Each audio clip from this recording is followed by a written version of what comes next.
it's not obvious that having a defense boom means that it'll lead to broadly shared prosperity, right? So sort of the order of classic military Keynesianism takes shape as part of the same historical moment as the organization of the CIO, right? The industrial organization of American workers in the 30s and 40s.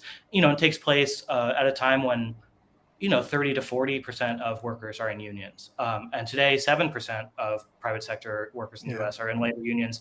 And so there's no obvious reason to expect that the fruits of this military Keynesianism would be broadly shared in the absence of labor unions. And there's been some good reporting, including a piece by Lee Harris in the American Prospect about electrical vehicle battery plants that are getting built, and these have been sold by the administration as like green jobs and union jobs. But as a matter of fact, in a lot of these places, even in places like Ohio, with some history of labor unions, it's been non-union labor. And they've even aside from the workers in the plant, they've gotten construction workers and janitors from Texas rather than hiring unionized, tradespeople in Ohio. So even today, I think with all the, probably good intentions of the Biden administration, it's not obvious that either a military boom or an energy transition boom will lead to the kind of quote unquote middle class broadly shared prosperity of the post 1945 years. There's this concept of what people call the security dilemma, where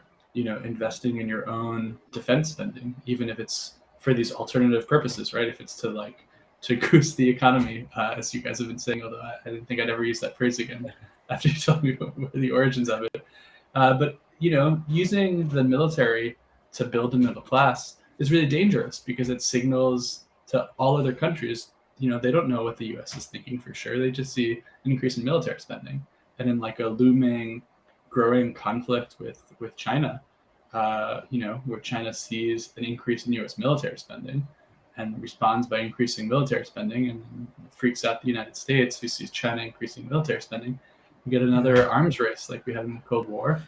And so this idea of using like the lesson from World War II, that investment in the military or military spending by the government, was associated with or maybe even caused, increased wages and it built a middle class. It's a positive consequence of it, but to then do it again, one, like Tim said, we don't have union strength like we had before, so there's reasons to question whether or not it would be effective. But it also comes with all these broader, risks that I think you got to be really careful about. Yeah, even if it worked, we still shouldn't do it, right? I think is that's a more succinct way. And I agree with that. And I think it's going to be a fault line on the left, and especially where the left kind of meets the center left, right? I mean, there are people who either think it's the best or only way to get what we want economically, and then there are people who genuinely, think that the U.S. should be taking a more assertive or aggressive posture. And in a weird way, the Biden administration has seen a lot of coming together of, further left people and liberal people. But I think that this question of how much to play with fire here is going to be a big dividing line in the next couple of years.